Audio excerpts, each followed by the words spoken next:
longtime friends from CBO, Congressional Budget Office, and I thought we'd start by just maybe each having you introduce yourselves for folks who don't know.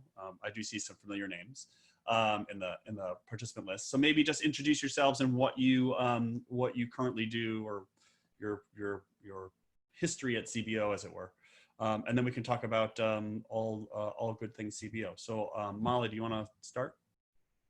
Sure. Thanks for having us, John. So I'm a labor economist. I've been at CBO since about 2004, and I just recently changed roles in the organization. So I'm currently the unit chief of the long-term analysis unit, which is the group of folks who is largely in charge of one of our major models that does the long-term analysis. And so the long-term budget outlook that we put out every year is one of our key reports that we're responsible for, and that is what I do. John, thanks also for having us. I'm Mark Hadley. I'm CBO's Chief Operating Officer and General Counsel. I've had a bunch of different roles, but that's my current one.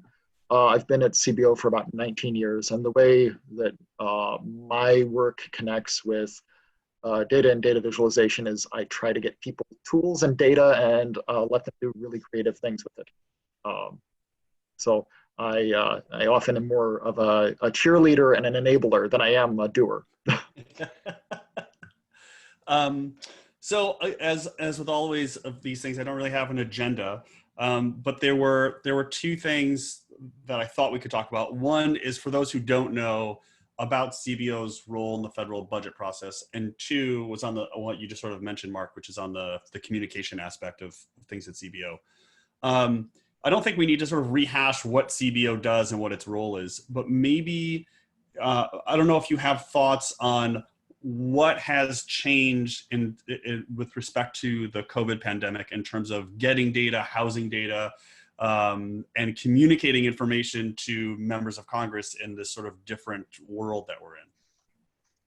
Yeah, well, when I think about sort of the challenges we face, there's sort of four big ones that we've been really grappling with, and they don't quite map to the way you described it. But as I think about taking it from delivering the product to the Congress and then backing up to all of the things that go into it, there's been these four challenges. So one, of course, has been the rapid pace of legislative activity, right? So the Congress has been moving very quickly at times to address this crisis. And just a little bit of background about what CBO does, right? We provide budget and economic information to the Congress, but we also provide estimates of the effects that legislation would have on the deficit. And that creates a time constraint. Those time constraints have been more binding lately. And one thing that is less well known that CBO does is we provide a lot of technical assistance to committees as they're crafting the legislation, and the technical assistance often takes the form of preliminary estimates or helping them understand how their language would affect a program.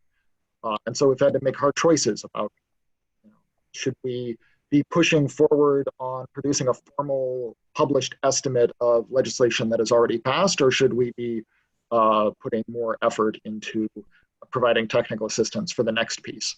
And so that was sort of explained why we had some of the timing that we've had.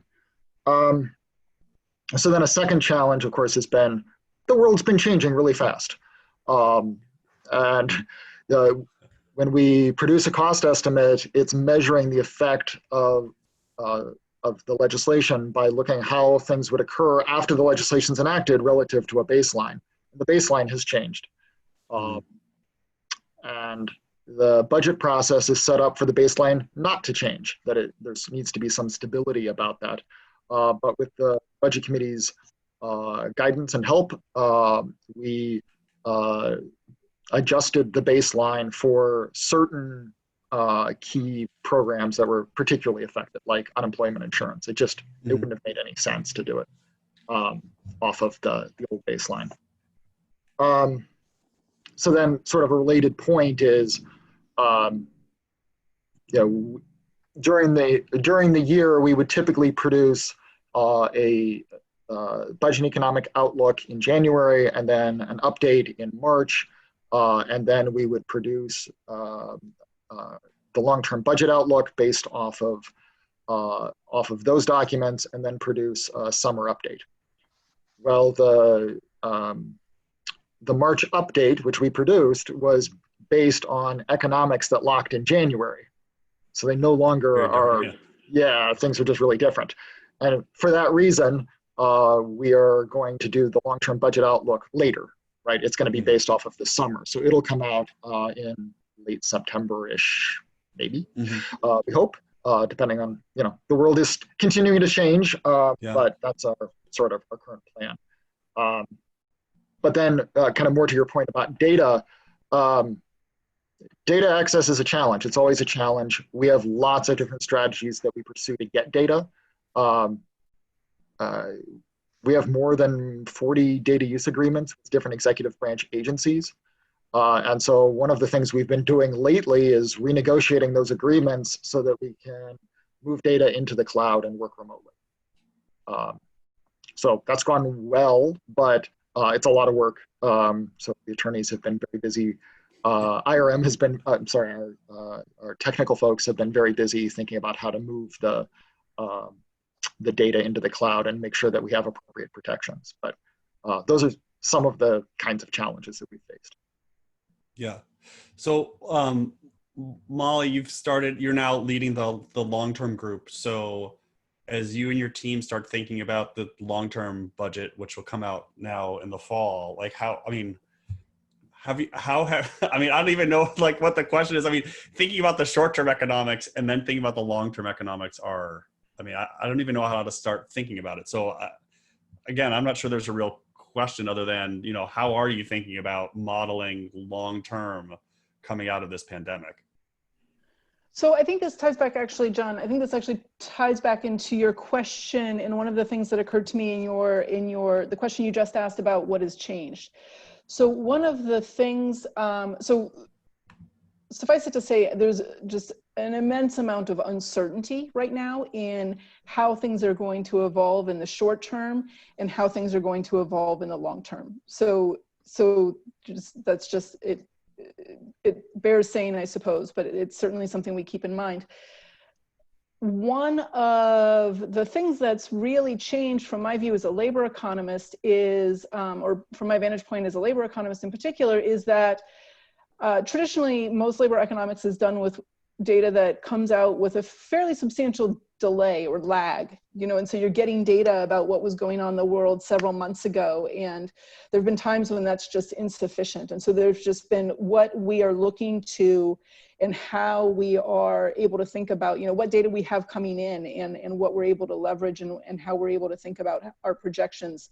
It's just requiring more, a different level of nimbleness across the agency, which has been exciting and interesting and fun to engage in, but is definitely a change from before. And one of the other things that I was struck by as we were talking about, how the world has changed and the ramifications, you see this best in some of the data visualizations that we've seen. So, I mean, you would know better than I, this being more your area than mine, but the New York Times had these stunning graphics where they had the number of employment claims on one day, and then on a different day they had the decline in employment, and these graphics in which they have sort of the bar that goes across the middle of the page and shows all of history, and then you have this huge spike that crawls up the rest of the page on the right-hand side.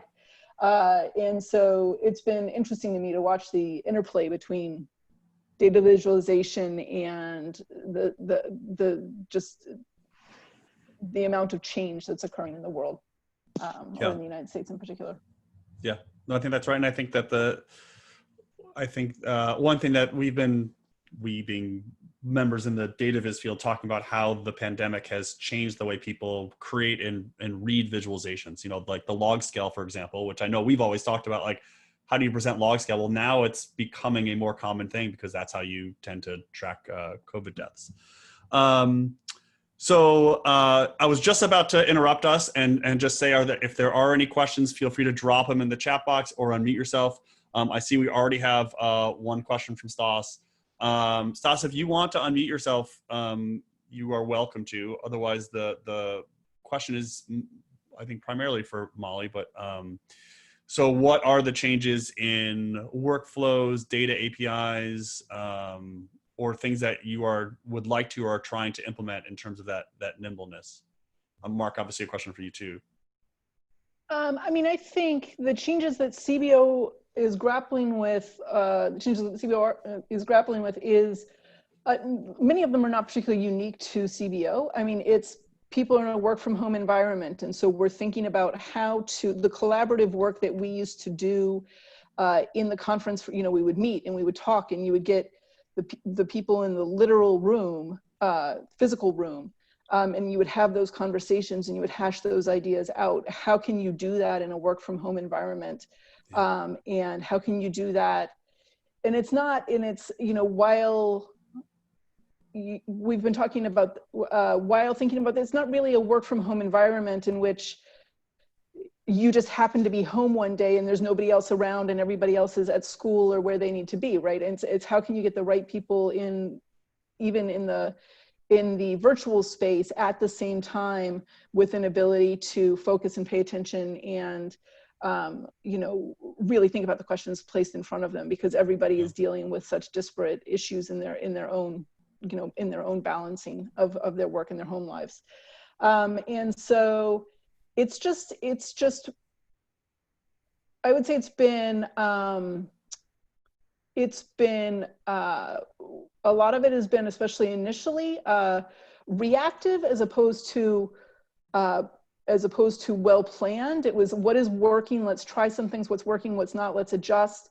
And I just want to say, and I'm sure many people on the call feel the same way. I mean, our technical team, our IT group, has done an immense job at allowing the rest of us to continue to work in a way that is fairly seamless.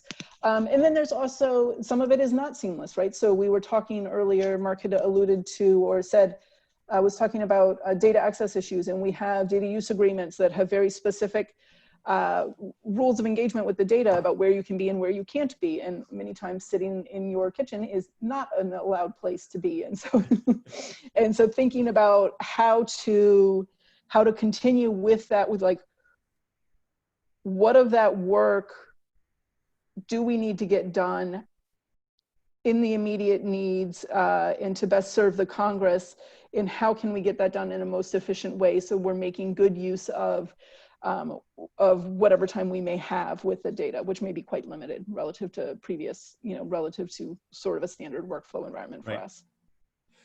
Do you anticipate modifying either the short run, I guess both baselines, the 10-year and the long term, to reflect what might be a new way in which we work? Now, I would suspect, I mean, obviously we're all just guessing, but I would suspect that working from home is to become a more common occurrence going forward, which is going to change companies' needs for space and building, and technology needs are going to be changing, and there's going to be new sectors and businesses that pop up. So have you all started thinking about how, the long-term ramifications of the pandemic in terms of how people actually work?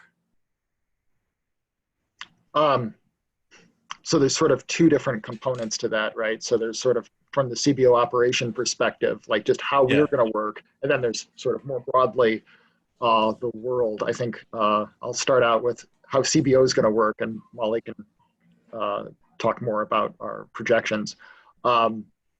We are largely teleworking, and I anticipate we're going to be for a while. And I think that, as Molly said, our technical folks really just knocked it out of the park. They did an amazing job, and we've been insanely functional. Not to say that life is easy. Life's really hard for a lot of people, but the technology has really outperformed our expectations. In fact, we did a test to see if the network could handle all of us logging in through VPN or Citrix, all at the same time, because it had never happened before. We did that on a Thursday night, and the next day, about 50% of the employees were telecommuting, and then by Monday, the rest were. So it was a test. Okay, that worked, and then go. And so it happened very, very quickly, which was great. But looking toward the future, it is going to mean different things for how we are organized. And we are starting to have the conversations among the managers about how CBO is going to organize itself, and what it's going to mean for telework. It probably means more telework. It is also true that there are some certain advantages you get from teleconferences, right? So in some ways, people focus on the parts that are clunkier, that you have to think ahead of time who's going to be in that meeting, and you have to schedule it, and you have to invite people. But it also means that you actually have the right people in the room when you make a decision. Yeah. And that level of inclusion is something that's really good, and it's something we want to encourage. Yeah, I think that's a good point. These ongoing meetings that last forever. Yeah, we could stop those.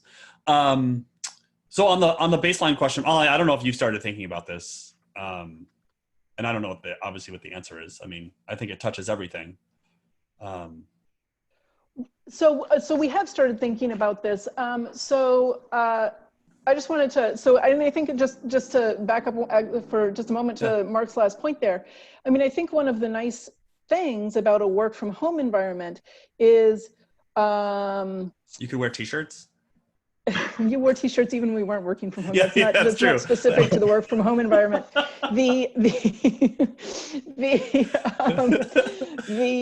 No, what I was going to say was, yes, you can wear t-shirts, and that's very nice, but that's not what I was going to say. What I was going to say was, you can have events like this, or we at CBO have been able to have people virtually come give a talk where, you know, you can have somebody from California come and give a talk at noon at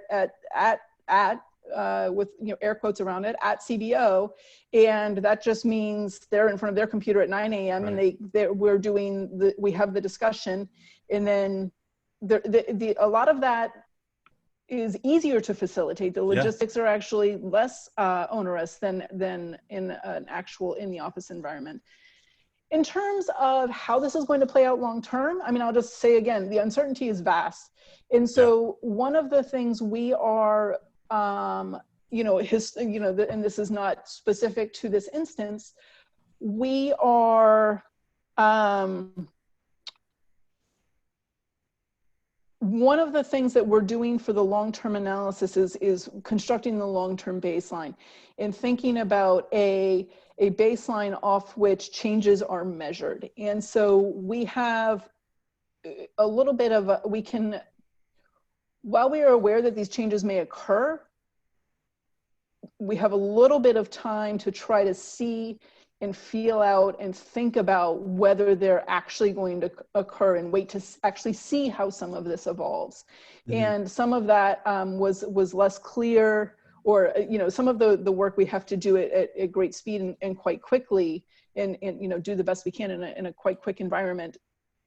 In terms of what things are going to look like 20 years from now, or 50 or 30 years from now, we can't wait 20 or 30 years, but we don't have to decide today. And so there's a little bit of luxury to that aspect of it. Right. Okay, so I want to turn to the communications part of things. And there were two things that I wanted to talk about, or just ask you about. One was on CBO's evolution in the space of communicating the work.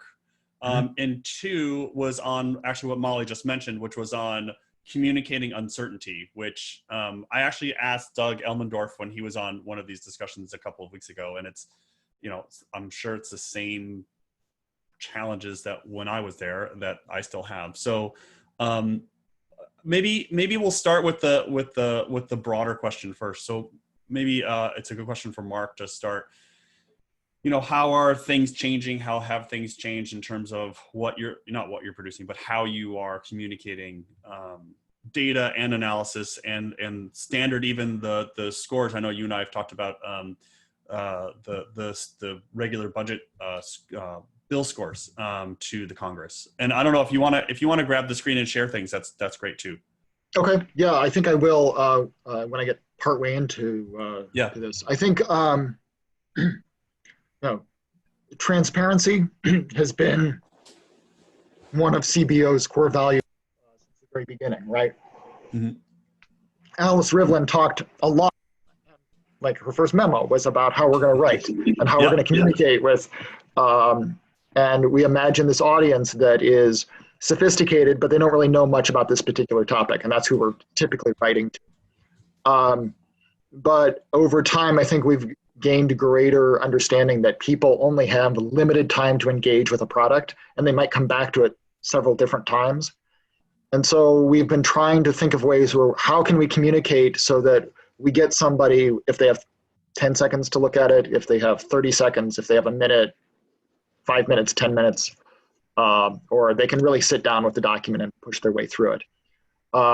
And so one of the things that we have created is, and this is not in DataViz, it's in just in Words, is the at a glance. So it's giving the results of the key findings of a report or paper. And that has worked. That has worked very well as a way to communicate very quickly. I mean, of course, we put on our covers, we try to make our covers actually convey some information, so that at least if somebody has looked at the landing page or has actually looked at paper, they can decide whether they want to go further because of what they've already learned. Let's see if I can pull this up. So, I apologize for my slowness. All right, so I hope you see, here's the at a glance that we had from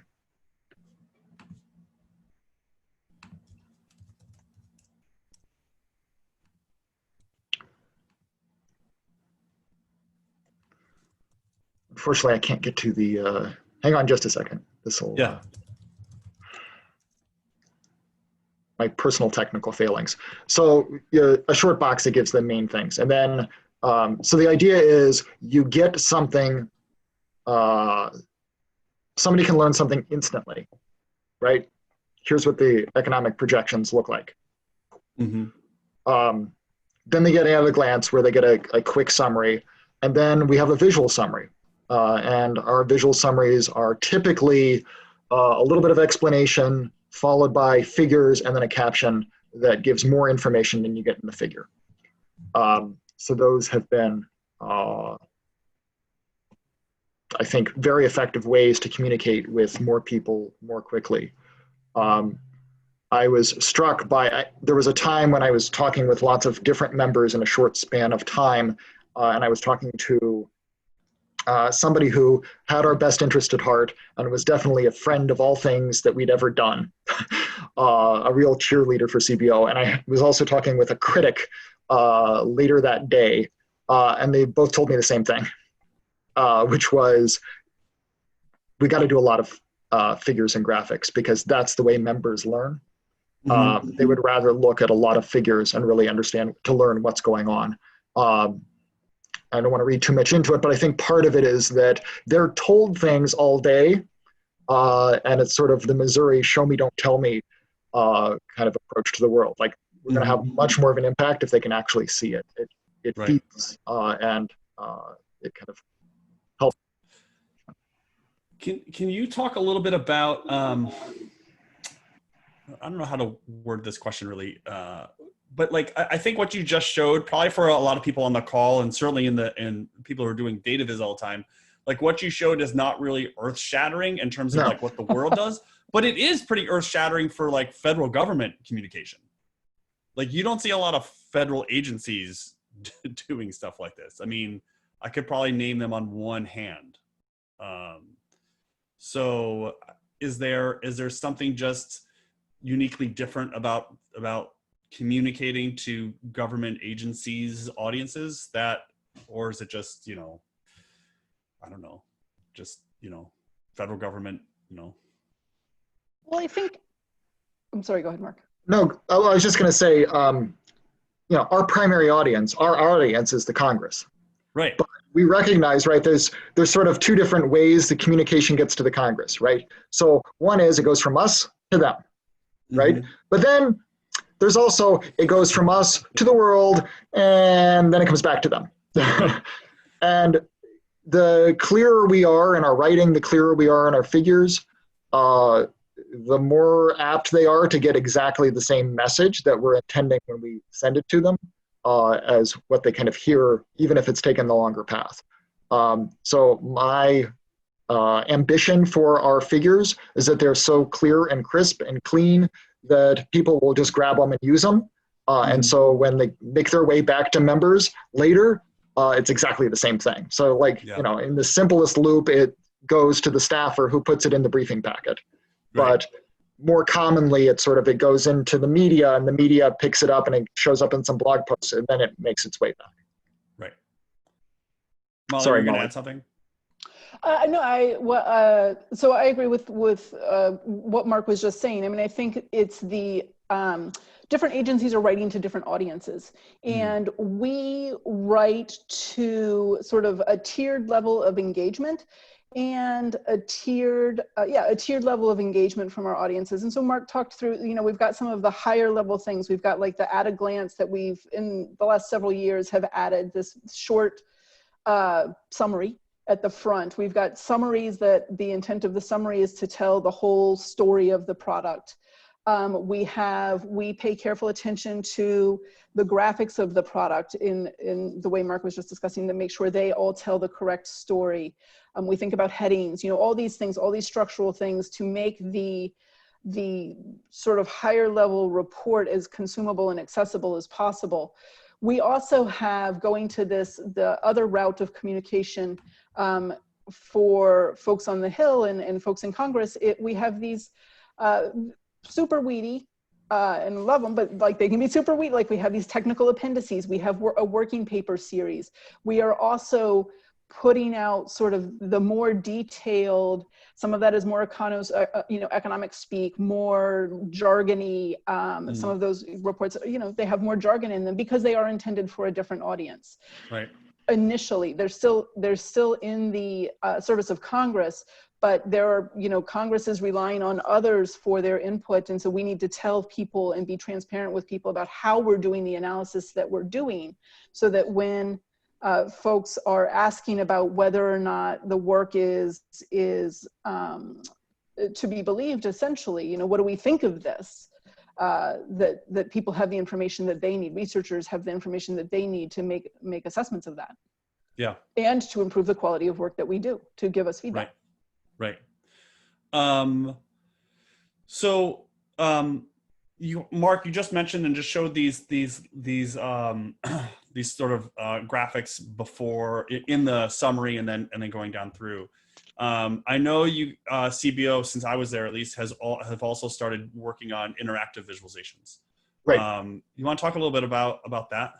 Yeah. So interactive visualizations, you know, some are particularly good for data exploration and just sort of helping people get a big picture of what's going on. In part because if people can play with the data, then they're more apt to kind of stick with it longer and really let it bake into their intuition. So what I'm showing now is the budget infographic. This used to be just a static infographic, right? And it's, you know, it's not rocket science. We have revenues are a certain size, outlays are larger. That's hence the deficit. But this tool allows people to understand what is it, the thing you're looking at, because as you hover over it, you get a little more information. And you can also pivot between dollars and percent of GDP. So that's a little one. One of the more complicated ones, and this was actually the first of the big interactive tools we put up.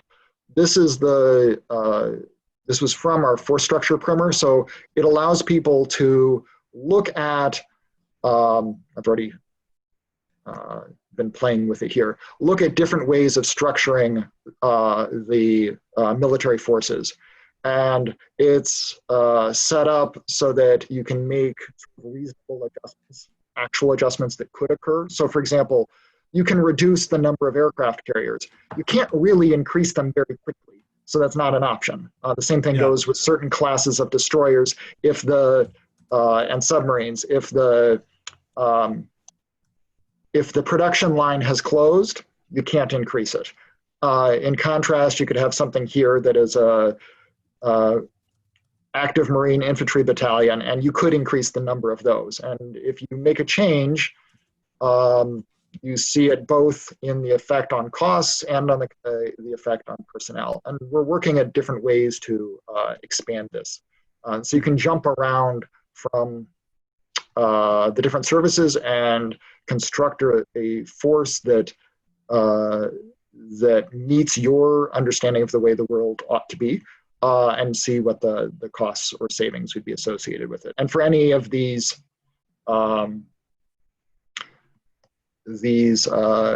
different components, you can hover over the thing and get a pop-up that tells you about the thing. What is it that we're talking about? Well, a National Guard Armored Brigade combat team. Each team costs quite a bit of money and has 14,200 people in it. And there's more detail around all of this, of course.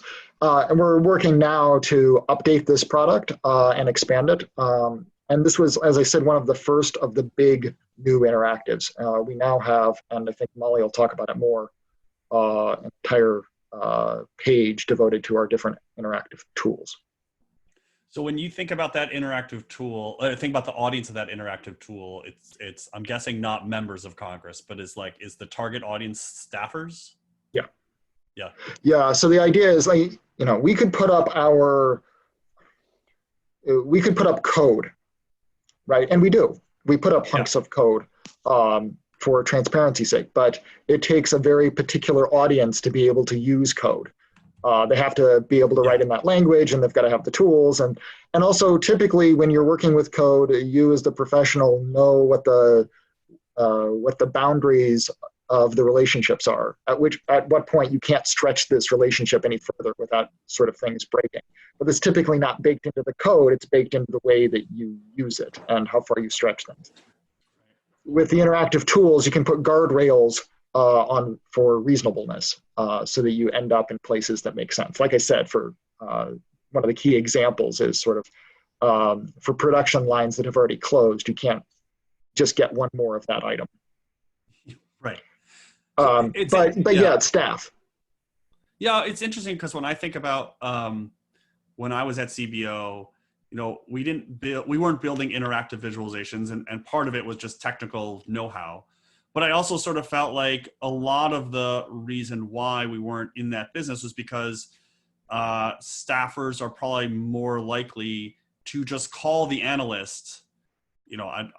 Unfortunately, the security team always gets to use cool pictures and icons in their tools. But so I won't try to talk about aircraft carriers. But like when they want to know how much changing food stamp benefits would affect the budget, they would just call the person and the staff. And it seems like a tool like this lets them explore those options without having to talk to the staffer. Yeah, I think of them as they sort of let them figure out what question they then want to ask, right? Yeah. So they can learn a lot of things that they're sort of curious about without asking. It also gives them the opportunity to explore and sort of ask questions of the tool that they don't really want even us to know they're asking. Like, we're very good about preserving confidentiality, and but even so, people get a little nervous about asking the question where they're really just trying to understand the mechanics, that isn't the policy that they want to pursue. But they'll explore a broader set of questions because they can do it anonymously. Right. Nona has a question here about, and I'm sure there's going to be some folks in here who will chime in about interactive viz tools. And I'm curious, what's the toolkit that folks are using for, well, I guess for both static and interactive? Yeah, so we have a suite of different tools. One of the things I've been trying to encourage is just the creative use of visualizations. And so we wanted to make sure that we had a tool that could really be used by CBO employees that would get they could work with it. Kind of anybody could use it, and then it would be pretty close to what would end up going up on the website. And so we're using high charts for that function. But that isn't the tool that we use to build the force structure primer. That was actually done through our editorial shop. So we have 3 people in our editing and publishing group now that help with graphics and production. And they're just amazing at it. But I think that it was a combination of D3 and something for that one. Right. Usually is D3 and something. Yeah. Something. Neither of which I can use, but there's usually something. So Mark, you mentioned that there was another tool that maybe Molly wanted to talk about. Yeah, I can do that. So so one of the you were asking about. Let me see if I can. I can't talk and share my screen at the same time. Hold on.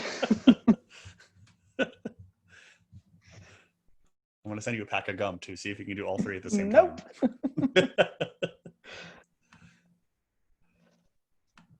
Can you see the increase in the federal minimum wage screen share? Yeah. Okay.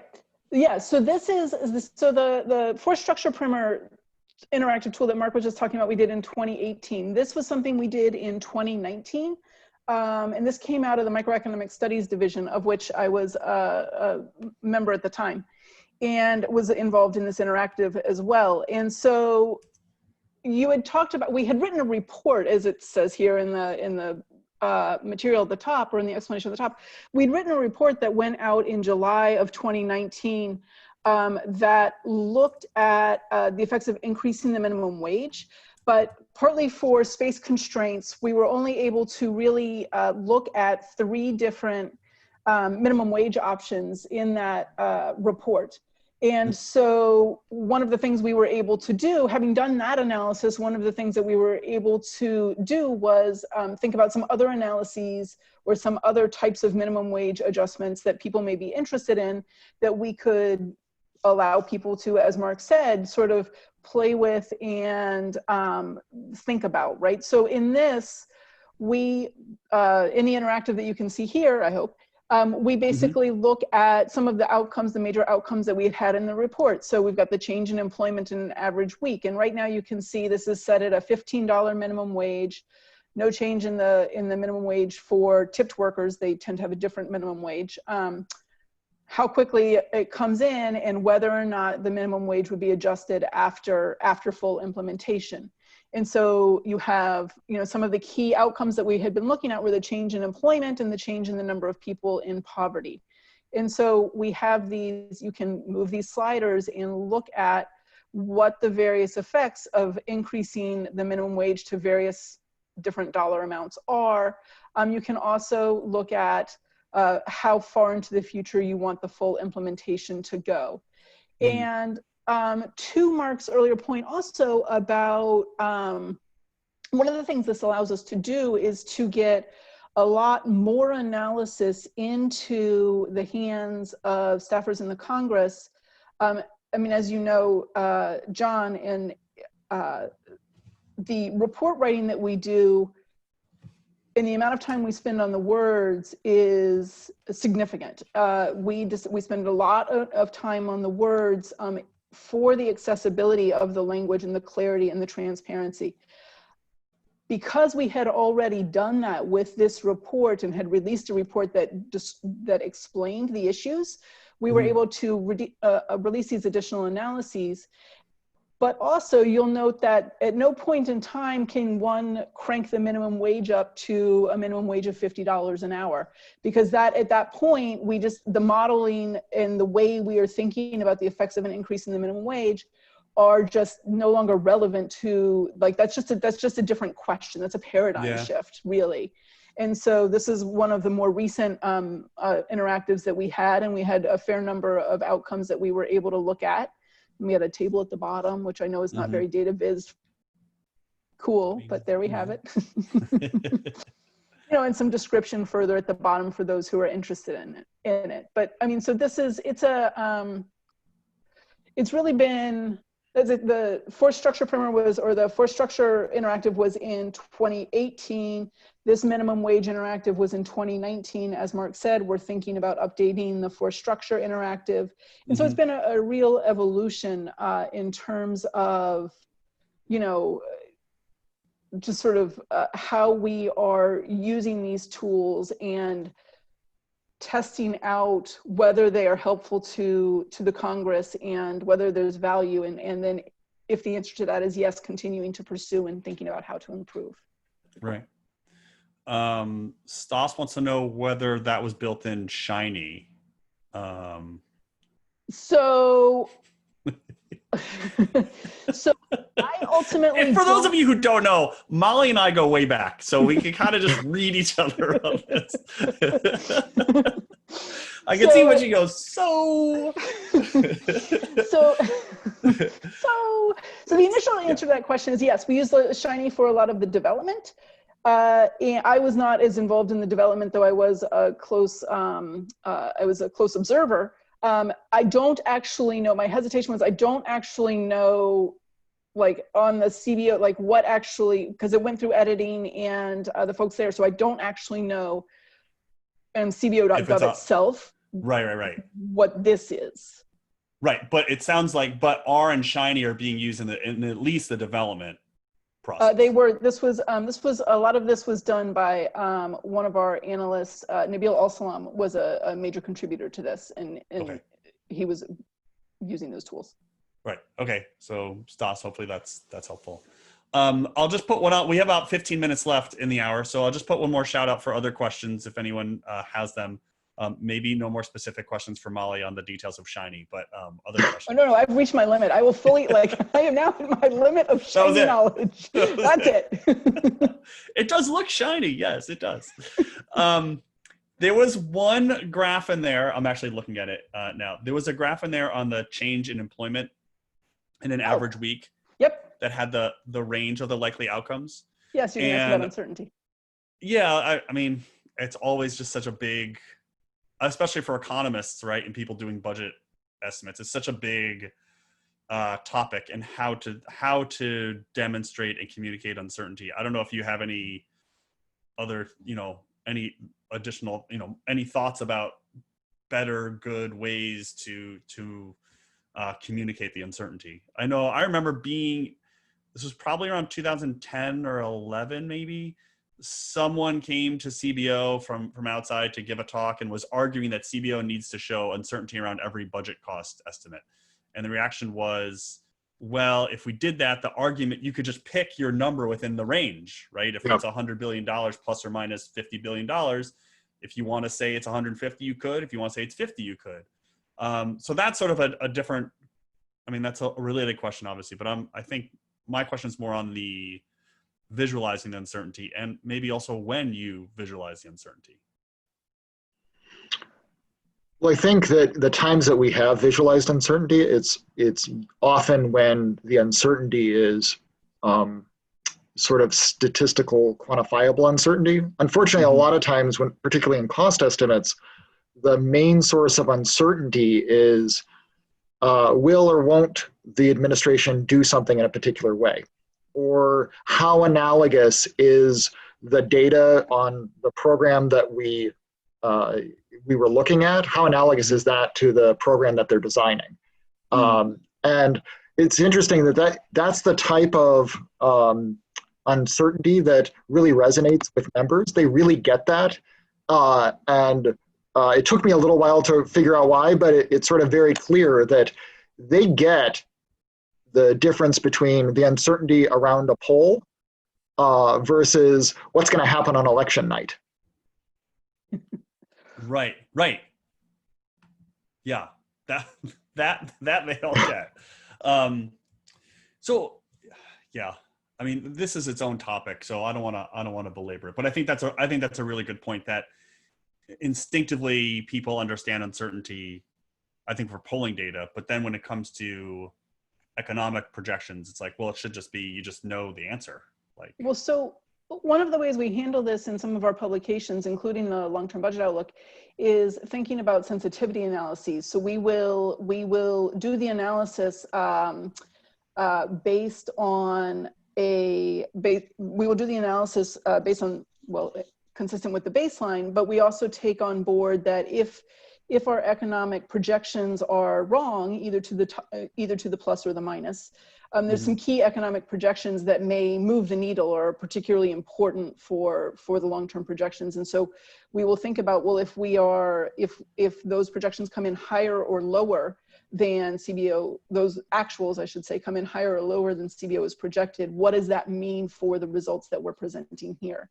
And so we will sometimes do that type of analysis in a box where it's like, here's some key parameters, and if the evolution of the economics is different in either direction from what CBO projects, how might that affect the results here? So it allows people to get a sense about, again, what are it conveys two pieces of information there. One of which being, what are actually the important underlying economic projections for a particular, for some other particular estimate, and how do those projections affect the outcomes we are telling you about? And so that type of sensitivity analysis is something we do, as well as just sort of stochastic analyses and that type of work. Right. Yeah, I think it's often pretty useful for us to look back at our estimates and see how we did. We do this all the time. We've tried to advertise it more lately, but it's helpful both so that we can improve our internal processes, but it also helps when we're describing the next estimate to give it in the context of how far off we have historically been at estimating that particular parameter. Doesn't the macro department put out a report every year or every other year about their hitting their targets? Yeah, and BAD, the Budget Analysis Division, does also for outlays, and the Tax Analysis Division also for revenues. And then we put it all together as well. So yeah, when we look back, there's actually a few different look back products. There's those kind of products that are every couple of years, but we also look every year at how we've done on outlays. And then, and Molly can talk about one of these at length. We also have looked at, with specific programs, sometimes we can look back at the cost estimate that we did for that program and see how we did. Right. So I don't see any other questions in the chat window. So I want to ask one more question. So Mark, you mentioned earlier that you were able to basically assess whether some things were successful or not by talking to people on the Hill, talking to a champion of CBO, talking to a critic of CBO, and getting their reaction. And I want to ask you about that part of your job, because I think a lot of people, particularly in data viz, but I think just a lot of people in general, don't talk to their target audience when it comes to producing a report or producing a data viz, whatever it is, and producing some analysis. It doesn't have to be a data viz. It can just be a report about child and school districts, or they're not talking to who they are trying to convince. And I just wonder about that part of your job. Like, how do you do that? How does one go about asking people what do they need out of the analysis that you're producing? Well, so we try to do it lots of different ways, right? So one thing we've done is to go talk to all the members that we can on the budget committees and appropes and the tax writing committees. And these are the most core group of folk that we need to be talking with. We've also done surveys of Hill staff that have been targeted toward senior Hill staff who really are sort of interacting with our work.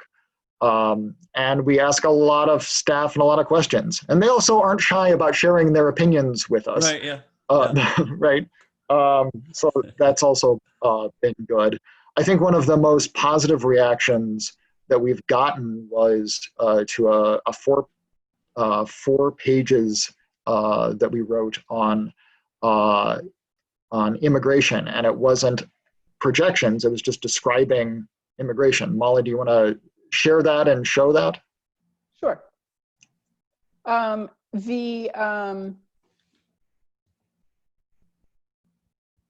It is giving me a set of, hold on.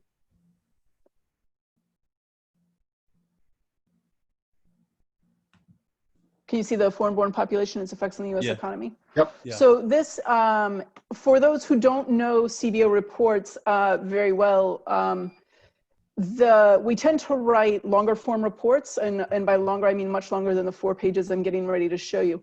So this report is basically, this is very short by CBO standards, and it is, as Mark said, a visual overview of what we know, or what we know about the foreign-born population, not projections. This is all historical. And so basically we just brought together, and this was inspired by the visual summaries that we've started including in many of our longer form reports. Here we have a section on the foreign-born population with a lot of visuals. Again, thinking about the effects of the foreign-born population on the economy. Again, heavy on the visuals relative to CBO's usual products. You know, again, thinking hard about the visuals and what we can convey. And this is the type of material where we put this out, and the last page is got 2 large tables on it, and so much more text driven. Something we put out and got immediate, very positive feedback on the value of something like this to people on the Hill. The other thing I was going to say, a lot of the feedback we get from Hill staff comes actually internally, not even, some of it is directly, you know, Hill staff calling various CBO staff and giving direct feedback. A lot of it is internally, folks saying, here's what I find I need to explain it. You know, I'm having to explain, I get questions about, I get the same question all the time. How can we get out in front of this and make this, like I answer the same question time after time after time, how can we get out in front of that, and how can we provide people the information they need so that more people than just the person who happens to pick up the phone and calls me, more people get the information that clearly there's interest in. And so a lot of our, you know, we get that sort of feedback too. Yeah. And I just want to I put the link into this, to the Foreignborn document. I mean, just to go back to that for a moment, because I think it reflects back to a question in the chat window from earlier on tools. I mean, I'm sure this was made in an Adobe Illustrator type tool, but it's something that can be created in a PowerPoint. And just to sort of, I don't know, just make the point to people on the call that I think a lot of things that you've already showed that have gotten a lot of positive feedback, they don't have to be the most complicated, code heavy, you know, app or website. They can be a simple PDF with some good graphs and text can do the job. So that's sort of neither here nor there, but just something that sort of. I think every one of those figures was initially made in Excel. Yeah, I mean, and it's right. It doesn't need to be like, there doesn't need to be all the clicks and the swipers and the sliders and all that stuff. Like, there's a question that people have, and this is what they need out of it. And I find a lot of people I talk to don't talk to their target audience, and I think that's one of the advantages that or one of the good things, really good things that you all have done, which is to actually talk to the target audience and find out what they need, and then how can you get information to them. So. I think, sorry, part of our target audience, there is a value to our target audience that differs from others for the printable document that could be slid into a briefing folder. This is printable, can be slid into a briefing folder. The minimum wage interactive, as cool as it is, you can like make your choices and then print it, but like you can't, the interactive does not print. Right. Interactive nature does not print well. I do wonder, because I think when right around the time I was leaving, it was like Paul Ryan, remember Paul Ryan? Paul Ryan was like the guy who had an iPad, and that was like, I remember that being a big deal, that there was a member walking around like bringing things up on his iPad. And I wonder, are you seeing more? I would guess there's more of that now, but it still seems to be primarily print driven. Yeah, I mean, I think it's a little hard to characterize now. You're right. Yeah, right. Yeah. Yeah, I mean, it was certainly print driven up until February. Okay. Um, I think there's been a massive deployment of technology, particularly in the House, that they hadn't had Yeah. before. Right. Oh, that's interesting. Okay. So we may see a big change coming out of this. Okay. Very good. Well, we're right at the hour. I'll say thanks, Mark. Thanks, Molly. This was a lot of fun. Not as fun as usual when we get burgers, but this is still fun. And I'll say thanks to everybody for coming in this week. Tomorrow will be the last of these dated urban digital discussions, and it's just me. I'm hosting my own AMA, which I don't know if you're allowed to do that, but I'm doing it anyways. So if you want to come and chat, feel free to stop by and ask questions. And Molly, Mark, thanks again. This was great. Great to see you, Thank as you. always. And Happy to be here. I'll talk to you both soon. Thanks. Bye, everybody. Thanks. Stay healthy. Thank Stay you. well.